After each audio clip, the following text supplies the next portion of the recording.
नमस्कार। दिन भर की बड़ी खबरों के विश्लेषण के कार्यक्रम सुनिए सच में आपका स्वागत है। मैं हूं मुकेश कुमार।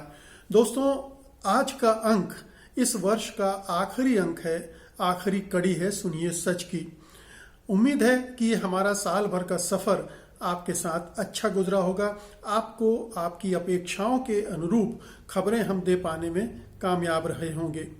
हम उम्मीद करते हैं कि आने वाले वक्त में भी हमारा आपका साथ और संबंध न केवल बना रहेगा बल्कि प्रगाढ़ होगा और हम और भी ज़्यादा तत्परता के साथ, गंभीरता के साथ अपनी खबरें, सच्ची खबरें आप तक पहुंचाते रहेंगे। तो आइए शुरू करते हैं आज का सुनिए सच खास खबरों के साथ। केरल में बीजेपी विधायक ने पहले कृषि कानूनों का किया विरोध, फिर मुकरे। दिलीप घोष का भड़काऊ बयान, कहा हिंदुओं को हथियार उठाने होंगे। जल्द ही कोरोना वैक्सीन को मिलेगी मंजूरी, 2 जनवरी से ड्राई रन। कश्मीर में 11वीं के छात्र को मारा, संबंधियों ने कहा फर्जी एनकाउंटर। दलित युवक ने की आत्महत्या, पेड़ से पत्तियां तोड़ने पर हुई थी पिटाई। ये थी आज की खास खबरें और अब वक्त है आज की बड़ी खबरों के विस्तार से विश्लेषण का। लेकिन नए वर्ष की शुभकामनाएं देने के साथ साथ आपसे 2 छोटे निवेदन करना चाहता हूं और वो निवेदन आप जानते हैं कि क्या है। हम चाहते हैं कि आप सत्य हिंदी की सदस्यता तुरंत ग्रहण करें, क्योंकि इससे सत्य हिंदी तो मजबूत होगा ही, स्वतंत्र पत्रकारिता भी मजबूत होगी। इसके लिए इस वीडियो के साथ एक जो डिस्क्रिप्शन दिया जाता है उसमें एक लिंक है, उसको क्लिक कीजिए। उसमें आपको सदस्यता योजना का पूरा ब्यौरा मिल जाएगा और आप उसमें से अपने लिए मनचाही सदस्यता चुन सकेंगे।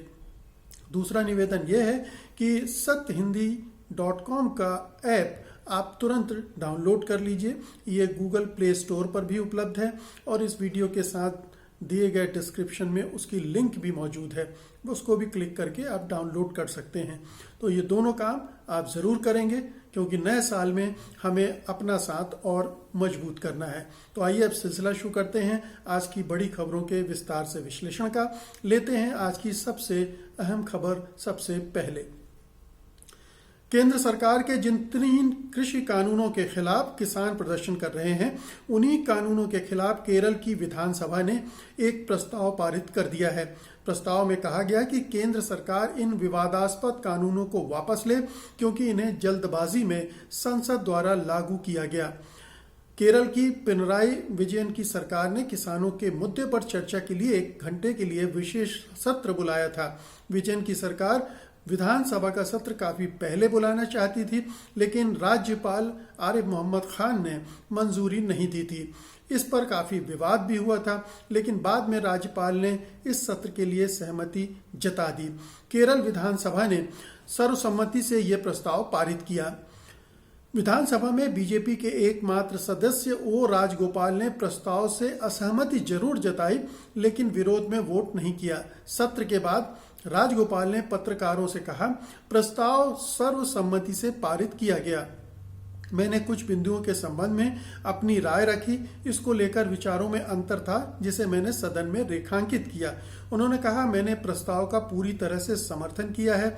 हालांकि बाद में वे अपने बयान से पलट गए, लेकिन उनके समर्थन के वीडियो अभी भी मौजूद हैं। इससे पहले विधानसभा में प्रस्ताव पेश करते हुए मुख्यमंत्री विजयन ने कहा, ये कानून कारपोरेट समर्थक हैं। विजयन ने कहा, यदि किसानों का प्रदर्शन जारी रहा तो केरल बुरी तरह से प्रभावित होगा। उन्होंने कहा कि यदि कृषि उत्पाद केरल में आना बंद हो गए तो राज्य में भूखमरी की नौबत आ सकती है। तो ये कहना चाहिए कि महत्वपूर्ण कदम केरल सरकार ने उठाया है कृषि कानूनों के खिलाफ, जो पूरे देश भर में असंतोष उमड़ा हुआ है। किसान आंदोलनरत हैं पूरे देश भर में, देश के कोने कोने में अब किसान संगठित हो रहे हैं इन काले कानूनों को वापस लेने के लिए, सरकार पर दबाव बनाने के लिए। कई राज्य ये काम पहले कर चुके हैं। पंजाब ने सबसे पहले किया था, राजस्थान, छत्तीसगढ़, ये तमाम सरकारें इन कानूनों को खारिज कर चुकी हैं और उनके वैकल्पिक कानून भी उन्होंने बनाने की पेशकश कर दी है, सब विधानसभा से पारित करवा लिए हैं। केरल विधानसभा में अभी इनके विरोध का प्रस्ताव पारित हुआ है, लेकिन जो नए कानून वो होने चाहिए, जैसे संघ और केंद्र में, यहाँ मैं एक चीज़ बता दूं, कि कृषि जो है वो राज्य के अधिकार क्षेत्र का मामला है और केंद्र सरकार ने मनमाने तरीके से ये कानून बनाकर राज्यों के अधिकार में हस्तक्षेप किया है। जो संघीय ढांचा है उसके नियम कानूनों का उल्लंघन किया है। तो राज्य अपने अधिकारों का प्रयोग करके इन कृषि कानूनों को अगर खारिज कर रहे हैं और अपने कृषि कानून बनाना चाहते हैं तो ये कतई संविधान विरोधी नहीं है। बेशक केंद्र सरकार, मोदी सरकार इनका विरोध करती हो, मोदी सरकार दबाव बनाने की कोशिश कर रही हो अपने राज्यपालों और जो कहना चाहिए रबर स्टैंप राष्ट्रपति हैं उनके जरिए, उनके द्वारा पारित विधेयकों को कानूनन रूप देने के लिए जो सहमति की ज़रूरत होती है उसको देने में लेट लतीफ़ी की जा रही है। लेकिन ये पूरा दबाव जो गैर बीजेपी सरकारें हैं उनकी तरफ से बन रहा है। कई और राज्य, हो सकता है बहुत जल्दी महाराष्ट्र सरकार भी इस दिशा में कदम उठाए, तो एक एक करके सरकारें इन कानूनों के खिलाफ भी लामबंद हो रही हैं और सरकार पर दबाव बन रहा है। अब केरल में अगर बीजेपी के एकमात्र विधायक ने इस प्रस्ताव के खिलाफ वोट नहीं किया, सर्वसम्मति से ये प्रस्ताव पारित हुआ है और ये खुद उन बीजेपी विधायक ने भी स्वीकार किया है। बाद में जाहिर है कि पार्टी की तरफ से, हाईकमान की तरफ से डांट पड़ी होगी, लताड़ पड़ी होगी और फिर उन्होंने उस बयान से मुकरने लगे। लेकिन उसके सारे प्रमाण मौजूद हैं, वीडियो मौजूद हैं और जो पत्रकार बंधु वहाँ थे उनके बयान रिकॉर्ड कर रहे थे वो भी मौजूद हैं। तो ये सरासर दबाव का नतीजा है और वो विधायक महोदय भी केरल के हैं, वो जानते हैं कि इस जो किसानों की हड़ताल चल रही है उसका क्या असर केरल की जनता पर पड़ सकता है। तो केरल की विधानसभा ने इस पूरे मामले में एक अभूतपूर्व कदम उठाया है। उसके साहस को दाद देनी चाहिए, उसको सलाम करना चाहिए और एक बहुत ही जो सरकार पर, केंद्र सरकार के जो काले कानून हैं उनको वापसी की दिशा में उसने भी अपना एक तरह से समर्थन तो पहले से दे ही रही थी, लेकिन दबाव बनाने के लिए एक और कदम उठा दिया है। जाहिर है कि केरल में वामपंथियों की सरकार है और वामपंथी पूरी तरह से इन कानूनों के खिलाफ हैं और उसका विरोध कर रहे हैं। उनके तमाम जो संगठन हैं, चाहे वो किसान संगठन हो चाहे मजदूर संगठन हो, वो किसानों के साथ खड़े हैं। तो जाहिर है कि पार्टी और सरकारें भी साथ खड़ी होंगी। तो इस लिहाज से ये कदम भी एक बार फिर से पुष्टि करता है कि हर स्तर पर वामपंथी किसान आंदोलन के साथ है। अगली खबर लेते हैं।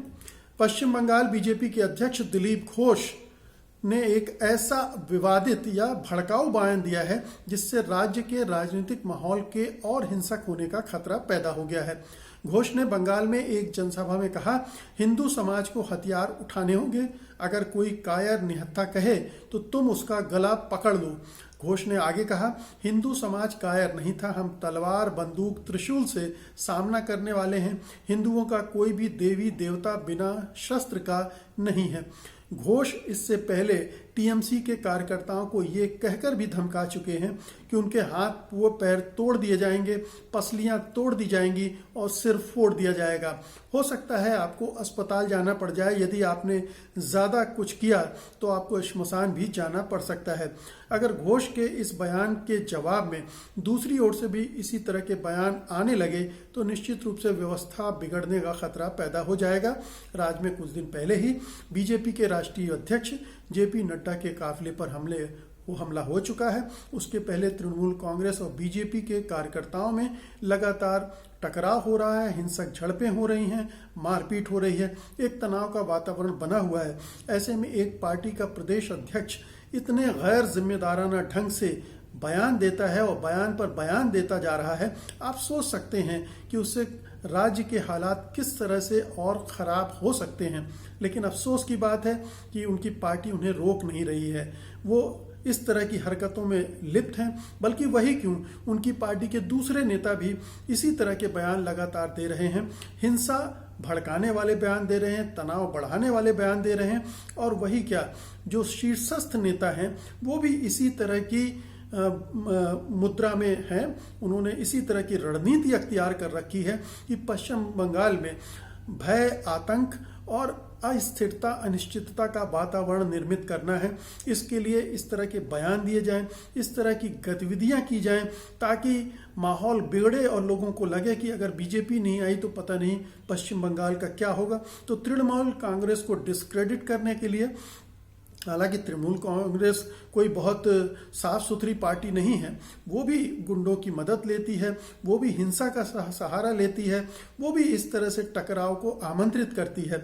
लेकिन अब बीजेपी जो केंद्र में सत्तारूढ़ है, क्या वो इतनी गैर जिम्मेदार हो जाएगी कि उसके नेता इस तरह के भड़काऊ बयान देंगे और वो उन पर लगाम लगाने की कोई कोशिश भी नहीं करेगी।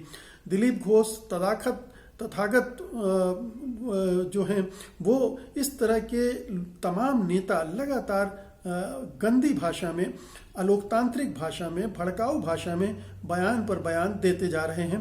इनके खिलाफ कायदे से आईपीसी की धाराओं के तहत कार्रवाई होनी चाहिए, इनकी गिरफ्तारी होना चाहिए, इनको राज्य से बाहर कर देना चाहिए, तड़ीपार कर देना चाहिए, जिस तरह से अमित शाह को गुजरात से बाहर भेजा गया था। क्योंकि इस तरह के माहौल में अगर चुनाव होंगे तो हिंसा होगी और बहुत सारे लोगों की जानें जा सकती हैं। तो ये एक कहना चाहिए कि चेतावनी है दिलीप घोष का बयान, और उसको बहुत ही गंभीरता से लिया जाना चाहिए और उसके खिलाफ कार्रवाई की जानी चाहिए। अगली खबर का रुख करते हैं।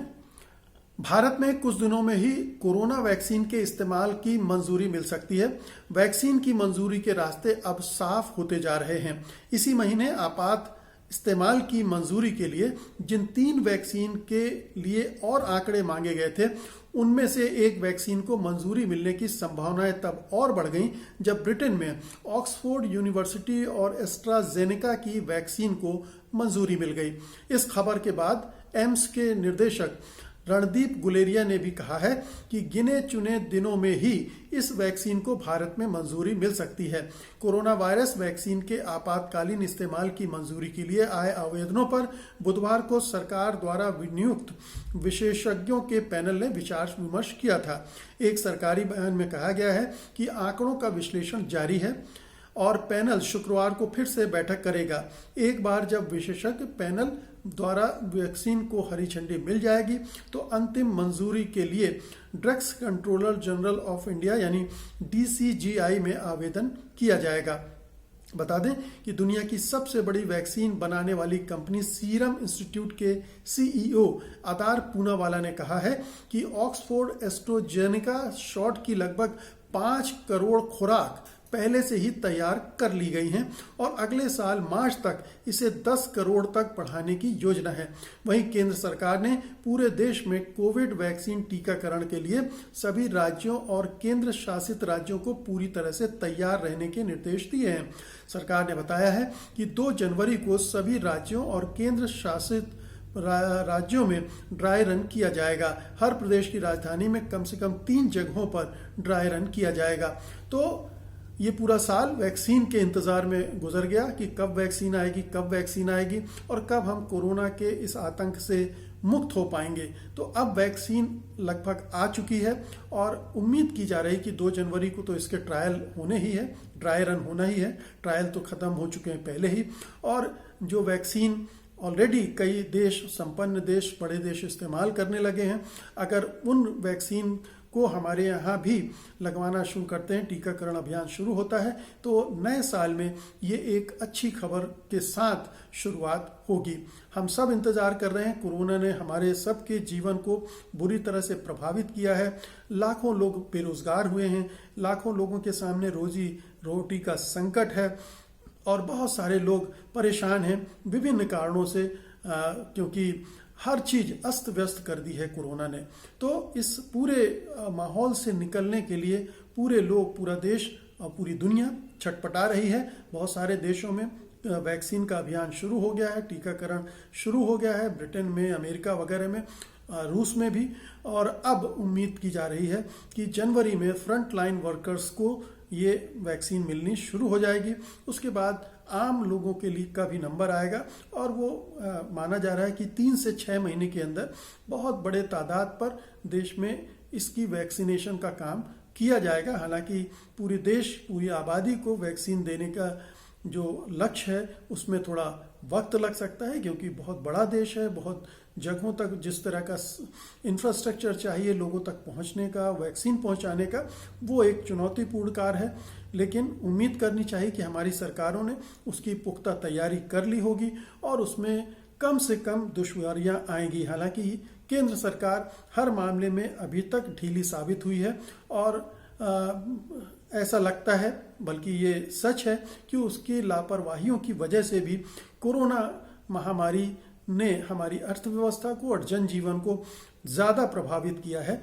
मसलन आप उन लाखों मजदूरों के पलायन को भी ले सकते हैं, तबलीगी जमात के लोगों को टारगेट करने को भी ले सकते हैं, लोगों को राहत न पहुंचाने के लिए कोई पैकेज वैकेज न देने के मामले में, ठोस पैकेज न देने के मामले में ले सकते हैं, अर्थव्यवस्था को आगे बढ़ाने के मामले में उसने कोई ठोस बहुत निर्णय नहीं लिया। तो ऐसे बहुत सारी चीज़ें हैं जो सरकार की कमजोरियां, लेकिन उम्मीद करनी चाहिए कि वैक्सीन आएगी और वो उसके कोई साइड इफेक्ट्स नहीं होंगे, हम निश्चिंत होकर उसको लगवा सकेंगे और अपने जीवन को फिर से पुराने ढर्रे पर लौटाया जा सकेगा। अगली खबर लेते हैं।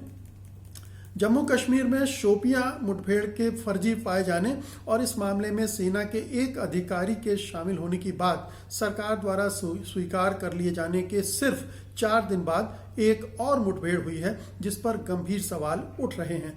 श्रीनगर बारामूला हाईवे पर कथित मुठभेड़ में 3 लोगों के मारे जाने के बाद मृतकों के परिजनों ने दावा किया है कि मारे गए लोगों का आतंकवाद से कभी कोई संबंध नहीं रहा और वे पूरी तरह से निर्दोष हैं। मृतकों में एक किशोर भी है जो एक पुलिस अधिकारी का बेटा है और 11वीं में पढ़ने वाला छात्र है। ये एनकाउंटर पुलिस और सेना ने मिलकर किया है। सेना ने कहा है कि वो इस मामले पर जल्द ही पूरी जानकारी साझा करेगी। वहीं पुलिस के बयान में कई तरह के विरोधाभास और झोल देखे जा रहे हैं। जम्मू कश्मीर पुलिस के आईजीपी विजय कुमार ने पत्रकारों से कहा है कि शोपियां के जुबैर अहमद, एजाज अहमद गनई और पुलवामा के अथर मुश्ताक दुर्दांत आतंकवादी थे, लेकिन उन्होंने ये भी माना है कि आतंकवादियों की सूची में इनमें से किसी का भी नाम नहीं था। पुलिस ने पहले कहा था कि ये सेना सीआरपीएफ के साथ इस मुठभेड़ का अंजाम दिया गया, लेकिन मारे गए लोगों की कहानी बिल्कुल अलग है। श्रीनगर में पुलिस कंट्रोल रूम के बाहर प्रदर्शन कर रहे लोगों ने कहा कि इस कार्रवाई में मारे गए लोगों में एजाज अहमद 11वीं का छात्र था, उसके पिता पुलिस में हैं और फिलहाल गंदरबल में तैनात हैं। एजाज के दादा बशीर अहमद गनई ने आरोप लगाया कि उनके पोते को गाड़ी से खींचकर बाहर निकाला गया और फिर गोली मार दी गई। वहीं आईजीपी विजय कुमार आतंकवादियों की सूची में एजाज का नाम नहीं होने की बात तो मानते हैं, पर अपनी बात पर अड़े हुए हैं। वे जोर देकर कहते हैं कि ये हार्डकोर आतंकवादी था। नेशनल कॉन्फ्रेंस और पीपल्स डेमोक्रेटिक पार्टी ने इस पूरे मामले की जांच कराने की मांग की है। तो सेना और सीआरपीएफ और पुलिस पर ये हमेशा से लंबे समय से आरोप लगते रहे हैं कि वो आतंकवादियों के नाम पर आम लोगों का की भी फर्जी मुठभेड़ कर रही है और लगातार ऐसे कई मामले हुए हैं। दर्जनों मामले ऐसे गिनाए जा सकते हैं जिनमें निरपराध लोगों को, निर्दोष लोगों को मारा गया है। जो शोपियां का मामला जो ताज़ा तरीन है, जहां पर 3 मजदूरों को मार डाला था ये कहकर कि ये आतंकवादी हैं और सेना की अपनी ही जांच में पाया गया नहीं, ये एक फर्जी एनकाउंटर था और जिसने ये किया है उसको चिन्हित भी कर लिया गया है, उसके खिलाफ कार्रवाई भी शुरू कर दी गई है। अब एक और ये घटना हुई है जिस पर सवाल उठ रहे हैं, इसकी भी उसी तरह से ठोस जांच होनी चाहिए। ये घटनाएं ये साबित करती हैं कि हमारी पुलिस, हमारी सेना पर ऊपर से कोई इस तरह के सख्त निर्देश नहीं हैं कि उन्हें आम लोगों के साथ और आतंकवादियों से क्या फर्क करना है और किस तरह से अपनी जो अभियान है, ऑपरेशन है, उनको अंजाम देना है। इसलिए अक्सर उत्साह में या कई बार ऐसा भी हुआ कि मेडल हासिल करने के लिए, वाहवाही हासिल करने के लिए उन्होंने आम नागरिकों को निशाना बनाया है, ये कहते हुए कि वो दुर्दांत आतंकवादी थे। लेकिन जैसा कि पुलिस की स्टोरी में ही पुलिस की जो कहानी सुना रही है उसमें भी कई तरह के झोल हैं। ये दुर्दांत आतंकवादियों की सूची में से इनमें से 3 में से कोई भी नहीं था और जो किशोर 11वीं का छात्र मारा गया उसका नाम तो कतई नहीं था। अब उस छात्र को क्यों मारा गया, क्या ये जो आरोप सेना की तरफ से है कि वो आतंकवादी था, वो था भी या नहीं था, उसके पिता पुलिस में थे। तो ये तमाम चीज़ें हैं जिसको अंदर तक पड़ताल की जानी चाहिए, क्योंकि इससे सेना की, पुलिस की छवि लगातार खराब हो रही है। मानवाधिकारों के उल्लंघन के मामले में हमारा हिंदुस्तान का रिकॉर्ड कोई बहुत अच्छा नहीं है।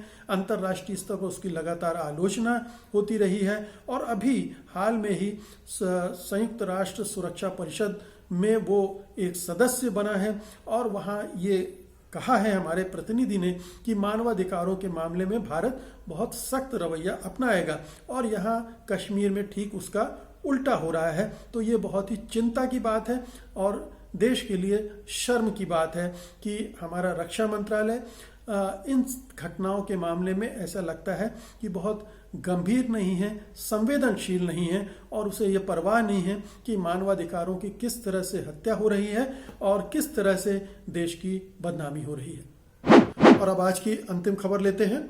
उत्तर प्रदेश के फतेहपुर जिले के एक गांव में एक दलित व्यक्ति ने कथित तौर पर इसलिए फांसी लगा ली क्योंकि आम के पेड़ से पत्तियां तोड़ने के कारण कुछ लोगों ने उसके साथ मारपीट की थी। खबरों के मुताबिक 26 साल के धर्मपाल दिवाकर कथित रूप से इस घटना से बहुत निराश थे, जिसके कारण बुधवार को आष्टा गांव में अपने घर में उन्होंने फांसी लगा ली। हालांकि धर्मपाल ने सुसाइड नोट नहीं छोड़ा है, पर पुलिस का कहना है कि परिजनों की शिकायत पर नूर मोहम्मद और सलमान को गिरफ्तार कर लिया गया है। पुलिस तीसरे अभियुक्त आशिक अली को भी ढूंढ रही है। धर्मपाल के पिता रामपति दिवाकर ने कहा कि मंगलवार की रात उनके बेटे ने बकरी को खिलाने के लिए आम की पत्तियां तोड़ ली थी। अभियुक्त वहां पहुंच गए और धर्मपाल को बुरी तरह से पीटा। देश में दलित उत्पीड़न की ये पहली वारदात नहीं है। यहाँ पहले भी इस तरह की घटनाएं लगातार हो रही हैं, लेकिन पिछले कुछ सालों में इनमें जबरदस्त वृद्धि हुई है।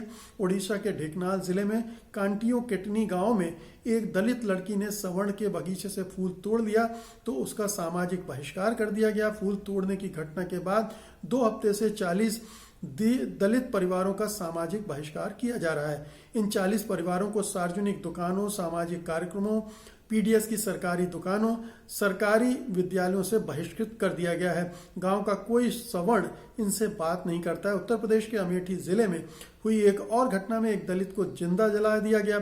बुरी तरह जल चुके इस शख्स को लखनऊ भेजा गया, लेकिन उसने रास्ते में ही दम तोड़ दिया।